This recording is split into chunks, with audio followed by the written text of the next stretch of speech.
आज की चर्चा में कुछ बातें जो युवा अवस्था में बेहतर से जानकारी होनी चाहिए ताकि बुढ़ापे में पछतावा न हो। आपने देखा होगा कुछ लोग ऐसे बचत करते हैं जैसे वो हमेशा जीवित रहेंगे, जबकि दूसरे ऐसे खर्च करते हैं जैसे वो तुरंत मर जाएंगे। एक शिक्षित मन की पहचान यह है कि वह विचार को स्वीकार किए बिना ही मनोरंजन कर सकता है। मित्र क्या है? दो शरीरों में निवास करने वाली एक आत्मा है। आपको मालूम है, दर्शन शास्त्र लोगों को बीमार बना सकता है। हृदय को शिक्षित किए बिना मस्तिष्क को शिक्षित करना बिल्कुल भी शिक्षा नहीं है। ये भी आपको जानना जरूरी है कि आशा एक चलता फिरता सपना है। ऑर्केस्ट्रा का नेतृत्व करने वाले के लिए आप भीड़ से मुंह मोड़ लेते हैं। पागलपन के स्पर्श के बिना कोई भी महान दिमाग कभी भी अस्तित्व में नहीं रहा। यह हमारे सबसे अंधेरे मोमेंट के दौरान होता है, जब हमें प्रकाश देखने पर ज्यादा ध्यान केंद्रित करना चाहिए।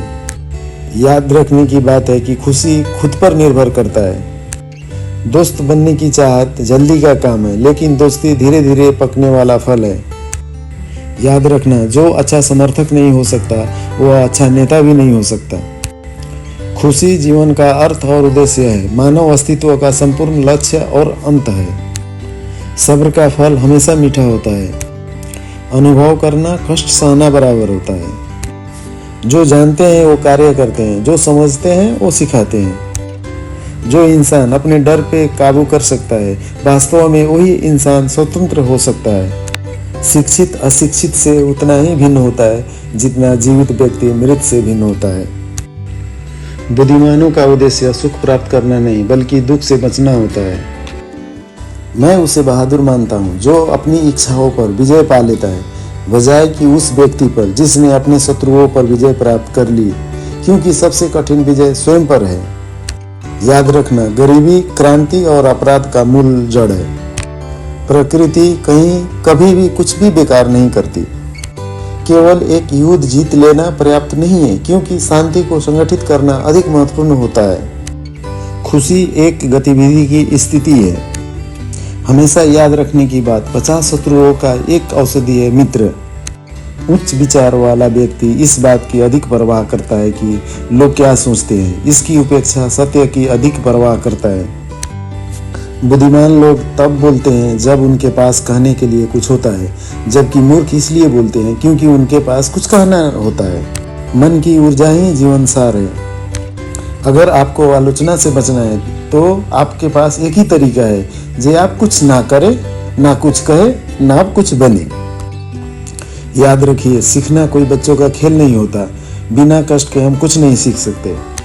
दोस्तों के बिना कोई भी व्यक्ति जीना नहीं चाहेगा, भले ही या उसके पास जितना भी सामान हो। गरिमा सामान पाने में नहीं है, बल्कि इस चेतना में है कि हम उनके योग्य हैं। सबसे ज्यादा याद रखने की बात, जहां आपकी प्रतिभा और दुनिया की जरूरतें पूरी हो जाती है, वहां से आपकी छुट्टियां हो जाती है।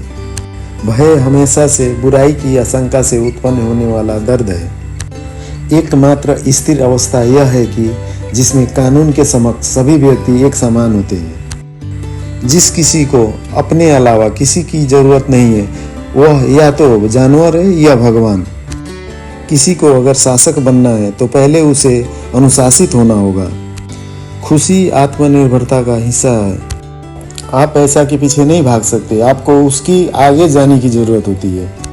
किसी भी प्रकार की दोस्ती हो, वो एक वार्ता और सहयोग में जीने के लिए होता है। सबसे बड़ी बात, 2 साल तक इंसान बोलना सीखता है और फिर बाकी जिंदगी चुप रहना सीखता है। सभी मानवीय कार्य में इन 7 कारणों में से एक या एक से अधिक का पालना करती है। शंका, प्रकृति, मजबूरी, आदत, तर्क, भावना और इच्छा। प्रकृति सभी चीजों में कुछ न कुछ अद्भुत है। कॉमेडी प्रस्तुत करने का एक ही उद्देश्य हो सकता है कि व्यक्ति या वास्तविक जीवन में अच्छे या बुरे हो सकता है। युवा आसानी से धोखा खा जाते हैं क्योंकि वो आशा जल्दी कर लेते हैं। जो कुछ हमारे करने के शक्ति में है वह हमारे न करने के भी शक्ति में है। साहस मानवीय गुणों में पहला है, क्योंकि वह गुण है जो दूसरे को गारंटी देता है। किसी भी ऐसे व्यक्ति के साथ न सोए जो आपके साथ सड़क पर दिखना नहीं चाहता। वह अपना सबसे अच्छा दोस्त है जो एकांत में आनंद लेता है, जबकि कोई गुण या क्षमता नहीं वाला व्यक्ति अपना सबसे बड़ा दुश्मन है और एकांत से डरता है। समय चीज़ों को तोड़ देता है। हर चीज़ समय की शक्ति के तहत पुरानी हो जाती है और समय के बीतने पर भुला दी जाती है। कविता इतिहास की तुलना में अधिक सूक्ष्म और दार्शनिक है, क्योंकि कविता सार्वभौमिक को व्यक्त करती है और इतिहास केवल विशिष्ट को। उस पत्नी पर भरोसा ना करो जो खुद तुम पर भरोसा ना करती हो। संवाद का आनंद लेना दोस्ती का प्रमुख संकेत होता है। अभी मैंने आपको जितने बातें बताई, ये संपूर्ण बातें आपको युवा अवस्था में बेहतर से जानकारी हो, ताकि बुढ़ापे में आपको फिर से पछतावा ना हो। यदि आपको ये चैनल अच्छा लगा, प्लीज़ सब्सक्राइब।